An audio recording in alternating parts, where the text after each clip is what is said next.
পরিবেশ নিয়ে সারা পৃথিবীব্যাপী যে দুশ্চিন্তা, দুই একজন প্রধান প্রধান ক্ষমতাবান রাষ্ট্রনায়ক বাদে আর সকলেই কিন্তু বিজ্ঞানের ব্যাখ্যা মেনে বসে আছেন। বিজ্ঞানকে অস্বীকার করছেন এমন দুই একজন হয়তো আছেন প্রভাবশালী রাষ্ট্রপ্রধান, তাদের কথা আমরা উচ্চারণ করতে চাই না, কিন্তু বিজ্ঞান প্রমাণ করেছে যে আমাদেরকে এই চ্যালেঞ্জ মোকাবেলা করতে হবে, আমাদেরকে ক্লাইমেট চ্যালেঞ্জ মোকাবেলা করতে হবে। বিজ্ঞান এখনো পর্যন্ত পৃথিবীর বাইরে এমন কোনো গ্রহ আবিষ্কার করতে পারেনি যেখানে সমস্যা হলে পরে আমরা সবাই মিলে সেই গ্রহে চলে যাব। বিজ্ঞান এতটা শক্তিশালী এখনো হয়নি। অতএব আমাদের জন্য কিন্তু পথ একটাই খোলা আছে, এই গ্রহকে বাসযোগ্য করতে হবে, বাসযোগ্য রাখতে হবে। এবং এটা যদি অনিবার্য সত্য হয়ে থাকে তাহলে রামরু যে এজেন্ডাকে নিয়ে কাজ করছে সেই এজেন্ডা আপাত দৃষ্টিতে যতই লেস ব্রাইট মনে হোক না কেন, সেটা কিন্তু আসলে অনেক অনেক বেশি ইনএভিটেবল। এরকম একটা বিষয়ে শেষ পর্যন্ত আসলে নীতি নির্ধারকদের বিষয়, এবং এটা খুবই গুরুত্বপূর্ণ যে এটা দেখার ক্ষেত্রে আমাদের যে লেন্স, এই লেন্সটা আসলে পরিবর্তন করতে হবে। এবং আমরা বেশিরভাগ ক্ষেত্রেই এই সমস্যাটাকে দেখি হয় একটা ঝামেলা হিসাবে, আর যারা খুব দরদি তারা এটাকে একটা মানবিকতা হিসাবে দেখেন। কিন্তু বিষয়টা সম্পূর্ণই আসলে একটা জননীতির বিষয়। এবং আমাদের ডেমোগ্রাফির মধ্যে এই ধরনের পরিবেশগত কারণেই হোক আর আর্থসামাজিক কারণেই হোক, মাইগ্রেশনের যে বিবর্তনের অনিবার্য গতি, এটাকে একটা চলমান নীতি নির্ধারণী প্রক্রিয়ার সঙ্গে এটাকে ইনকর্পোরেট করা এবং এটাকে চলমান হিসেবেই দেখা। ভূমধ্যসাগরের দুর্ঘটনার সঙ্গে বাংলাদেশের এই ঢাকা রাজধানীতে অথবা চট্টগ্রামে যাওয়ার যে গতি, এটা আসলে খুব যে বড় পার্থক্য আছে তা কিন্তু নয়।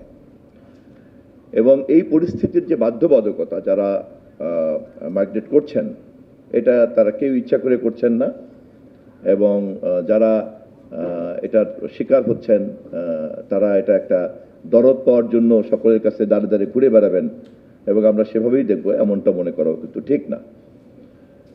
কথা ঠিক যে আমাদের দেশের রাজনৈতিক প্রক্রিয়ার অনেক দুর্বলতার কারণে আমরা সমাজ, অর্থনীতি এবং সভ্যতার এমন গুরুত্বপূর্ণ অনেক বিষয় আছে যাকে খুব একটা ভালোভাবে বুঝতে পারিনি অথবা বোঝার সময় পাইনি।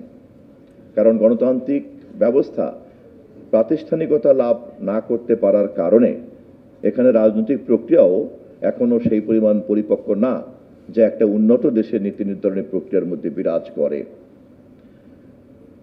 কিন্তু এই অজুহাতে কোনোভাবেই সময় নষ্ট করা যাবে না। এবং আমি অনুরোধ করব এখানে যারা আপনারা উপস্থিত আছেন, আপনারা আপনাদের যে ভূমিকা, এই ভূমিকাকে আরও সোচ্চার করার জন্য আমি অত্যন্ত দৃঢ়ভাবে আশাবাদ ব্যক্ত করতে পারি। আমাদের সরকার, জনাব তারেক রহমানের সরকার, আমরা ক্ষমতায় আসার আগেই সমাজ, রাজনীতি, রাষ্ট্র এবং এর কাঠামোর মধ্যে অনেক সমস্যাকে আমরা চিহ্নিত করেছি, যে সমস্যাগুলিকে প্রপারলি অ্যাড্রেস না করলে রাজনীতির রেটরিক জায়গাটি থেকে যাবে, এবং সেই সমস্যাগুলির কতটা সমাধান করতে পারবো তার সময় নির্ধারণ করবে। কিন্তু সমস্যাটাকে যে আমরা চিহ্নিত করতে পেরেছি, এটা একটি বিগত দিনের রাজনীতির সঙ্গে বর্তমান রাজনীতির একটা গুণগত পার্থক্য, এবং বিগত দিনের সরকার প্রধান অথবা সরকারের সঙ্গে আমাদের সরকারের একটা গুণগত পার্থক্য। রাজনৈতিক সংকটটা কত গভীর ছিল তা প্রফেসর তাসনিম সিদ্দিকী তার বক্তব্যে বলেছেন একটা উদাহরণ দিয়ে, যে তারা যখন এই মাইগ্রেশন নিয়ে কাজ করতে গিয়েছিলেন তখন এতদিন যেখানে শুধুমাত্র এই আর্থসামাজিক কারণ অথবা পরিবেশগত কারণটাই ছিল, সেখানে একটা রাজনৈতিক সমস্যাও যে একটা বড় সমস্যা হিসাবে আবির্ভূত হয়েছে তাও কিন্তু আবিষ্কার হয়েছে, ডিসকভার হয়েছে, তাই তো? তো ফলে বোঝাই যায় যে দেশের পলিটিক্যাল প্রসেস কোন পর্যায়ে গিয়ে পৌঁছেছে। একটা প্রাকৃতিক দুর্যোগের কারণের পাশাপাশি রাজনৈতিক দুর্যোগটাও ওই পরিমাণ ভয়াবহতা এখানে ছিল, এবং সেখান থেকে আমরা একটা সুযোগ লাভ করেছি। জনগণের অংশগ্রহণ করার মধ্য দিয়ে আমরা দেশে একটা নির্বাচিত সরকার পেয়েছি, এবং সেই সরকার প্রধান ক্ষমতায় আসার আগ থেকেই এ ব্যাপারে বিভিন্ন বিষয়ে প্রতিশ্রুতি দিয়েছেন, এবং তা বাস্তবায়ন করার জন্য আমরা আমাদের তরফ থেকে আন্তরিকতা চালিয়ে যাচ্ছি। এবং আমরা বুঝি যে আমরাই সর্বজান্তা না, সমাজের অন্যান্য সকল অংশীদারদেরকে যুক্ত করতে হবে, এবং বিশেষ করে আপনাদের মতো অংশীদাররা যারা এই সমস্ত বিষয়গুলি নিয়ে কাজ করেন, যা সাধারণত সরকারের রেগুলার এজেন্ডার মধ্যে থাকে না, রেগুলার এজেন্ডার বাইরে, অথচ ব্যাপারটা খুবই জরুরি এবং অনিবার্য। এটাকে সরকারের এজেন্ডার ফোকাস পয়েন্টে নিয়ে আসার জন্য আপনাদের ভূমিকাটা অত্যন্ত জরুরি, অত্যন্ত গুরুত্বপূর্ণ। আমি সেই কারণে ধন্যবাদ জানাই আপনাদেরকে। কারণ সামগ্রিকভাবে পরিবেশ নিয়ে সারা পৃথিবীব্যাপী যে দুশ্চিন্তা, দুই একজন প্রধান প্রধান ক্ষমতাবান রাষ্ট্রনায়ক বাদে আর সকলেই কিন্তু বিজ্ঞানের ব্যাখ্যা মেনে বসে আছেন। বিজ্ঞানকে অস্বীকার করছেন এমন দুই একজন হয়তো আছেন, প্রভাবশালী রাষ্ট্রপ্রধান, তাদের কথা আমরা উচ্চারণ করতে চাই না, কিন্তু বিজ্ঞান প্রমাণ করেছে যে আমাদেরকে এই চ্যালেঞ্জ মোকাবেলা করতে হবে, আমাদেরকে ক্লাইমেট চ্যালেঞ্জ মোকাবেলা করতে হবে। বিজ্ঞান এখনো পর্যন্ত পৃথিবীর বাইরে এমন কোনো গ্রহ আবিষ্কার করতে পারেনি যেখানে সমস্যা হলে পরে আমরা সবাই মিলে সেই গ্রহে চলে যাব। বিজ্ঞান এতটা শক্তিশালী এখনো হয়নি। অতএব আমাদের জন্য কিন্তু পথ একটাই খোলা আছে, এই গ্রহকে বাসযোগ্য করতে হবে, বাসযোগ্য রাখতে হবে। এবং এটা যদি অনিবার্য সত্য হয়ে থাকে, তাহলে রামরু যে এজেন্ডাকে নিয়ে কাজ করছে, সেই এজেন্ডা আপাত দৃষ্টিতে যতই লেস ব্রাইট মনে হোক না কেন, সেটা কিন্তু আসলে অনেক অনেক বেশি ইনএভিটেবল। আমি এই ওয়ার্কশপ, এই বিষয়ে কর্মকাণ্ডের ক্ষেত্রে একটা গুণগত উল্লম্ফন ঘটাবে এই প্রত্যাশা ব্যক্ত করে বক্তব্য শেষ করছি। ধন্যবাদ। একজন এক মহিলা 10 বছরের বাচ্চাকে নিয়ে আসলেন, সে বললেন বাচ্চাটাকে স্কুলে ভর্তি করেন, ওটা একটা স্কুল। প্রিন্সিপাল বলল, স্কুলে হেডমাস্টার বললেন যে 10 বছরের বাচ্চাকে আমি কিভাবে ভর্তি করব। বলল যে না হলে আমি কিছুতে ও ছেলেটা বাঁচবে না। প্রিন্সিপাল না করে দিলেন। পরের দিন মহিলা আসলো, সারাদিন বসে রইল, কানলো। তৃতীয় দিন কানলো, চতুর্থ দিন হেডমিস্ট্রেস বললেন আচ্ছা তোমার স্টোরিটা শুনি।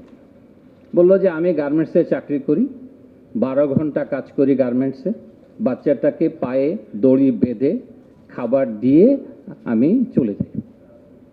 এই হচ্ছে বস্তিবাসীর জীবনের একটা চিত্র, এবং এই চিত্রগুলো যদি বোঝেন তাহলে বুঝতে হবে আমাদের আরবান ডেভেলপমেন্ট স্ট্র্যাটেজিতে পরিবর্তন আসতে হবে, মেজর পরিবর্তন আসতে হবে। ঢাকা শহরে এক সময় আমাদের ব্যুরো অফ স্ট্যাটিস্টিক্স অনুযায়ী 4,500 বস্তি ছিল, এখন একটা কমে গেছে কারণ বাকি জায়গাগুলোতে বিল্ডিং হয়ে গেছে। বস্তিগুলো হচ্ছে সাধারণত পরিত্যক্ত জায়গায়, সেগুলোতে নতুন বিল্ডিং হয়ে গেছে। এখন সংখ্যায় আপনি বস্তিবাসীর সংখ্যা কম পাবেন। যে ডেফিনেশন 10 বছর 15 বছর আগে দেয়া ছিল সেই ডেফিনেশনে বস্তিবাসী নাই, কারণ বস্তিবাসীরাও এখন বিল্ডিংয়েই থাকে কিন্তু লাইফ বদলে গেছে। সুতরাং আরবান ডেভেলপমেন্ট স্ট্র্যাটেজিতে যে পরিবর্তনগুলো আনা দরকার, আমি সংক্ষেপে যদি কয়েকটা বলি। Child care important, very important child care, এবং এটা দিতে হবে, এবং এটা part of the life. Water ATM কিন্তু করা হয়ে গেছে ঢাকা শহরে, বহু জায়গায় আছে, that's a very good step. এবং সেখানে আমরা স্টাডি করে দেখেছি যে সেখানে কিন্তু একেবারে বস্তিবাসী যাচ্ছে না, আরেকটা গ্রুপ যাচ্ছে, মধ্যবিত্ত, নিম্ন মধ্যবিত্ত, সেখান থেকে পানি নিচ্ছে, কিন্তু সস্তায় পানি পাচ্ছে কিন্তু। সুতরাং সেগুলোকে প্রচার করা, প্রসার ঘটানো। আরও কয়েকটা ইস্যুস বলি, সেটা হচ্ছে গ্রাম থেকে যে মানুষটা শহরে আসছে তার এক্স্যাক্ট সেম স্কিলে শহরে বেশি ইনকাম করতে পারে না। বিআইডিএস এর একটা রিসার্চ বলি, আমরা দেখছি ঢাকায় আসলে 25% বেশি ইনকাম করে, কিন্তু তার লাইফস্টাইলকে যখন চিন্তা করি, কস্ট অফ লিভিং, সে আসলে আরও দরিদ্র। তার মানে হচ্ছে যে আমার শহরে এসে নতুন স্কিল তাকে দিতে হবে, পুরাতন স্কিলে কাজ করবেন, পুরাতন স্কিলে সে বাসায় কাজ করে, আর তা না হলে রিক্সা চালায়। এই যে ঘটনা, এই পরিবর্তনটা আনার জন্য স্কিলের পরিবর্তন, আরবান ডেভেলপমেন্ট, এটাই ভেরি ইম্পর্টেন্ট। থার্ড একটা কথা বলি, সেটা হচ্ছে আমরা যখন শহর বানাই, নগরায়ন করি, আমরা গরিবদের জন্য কোনো ব্যবস্থা রাখি না। ঢাকা শহরের অর্ধেক 200-250 স্কোয়ার কিলোমিটারের মধ্যে এখন পর্যন্ত মানে মানুষ বসবাস করে অ্যাবাউট 120 to 130 স্কোয়ার কিলোমিটার। বাকি 110 স্কোয়ার কিলোমিটার আগামী 10 বছরে বড় হবে, যেটা আপনারা পাবেন ঢাকার আশেপাশে। সেই জায়গায় যদি পরিবর্তন করতে চান তাহলে আরেকটা কাজ করা উচিত, আমি জাস্ট কয়েকগুলো আইডিয়া দিচ্ছি বোঝার জন্য। সেটা হচ্ছে প্রত্যেকটা আরবান হাউজিং যারা করবে, গরিবদের জন্য বাধ্যতামূলকভাবে বাসস্থানের ব্যবস্থা করা। কেন করা? এটা না করলে ঢাকার ট্রান্সপোর্টেশন ট্রাফিক জ্যাম হবে, ঢাকাতে যত ধরনের জাম পাচ্ছেন সেটা। সবশেষে একটা স্ট্যাটিস্টিক দিয়ে শেষ করি, খুব সিম্পল স্ট্যাটিস্টিক্স। ঢাকা শহরে প্রতি স্কয়ার কিলোমিটারে প্রতিদিন ৮০,০০০ লোক ঘর থেকে বের হয় সকালবেলা। ৮০,০০০ লোককে ট্রান্সপোর্ট করার মতো কোনো ব্যবস্থা রাখি নাই, এমনকি আমরা ফুটপাতও রাখি নাই। সুতরাং আরবান ডেভেলপমেন্টের মেজর পরিবর্তন দরকার এবং এটাই হওয়া উচিত আমাদের অ্যাডাপ্টেশন স্ট্র্যাটেজি। Thank you.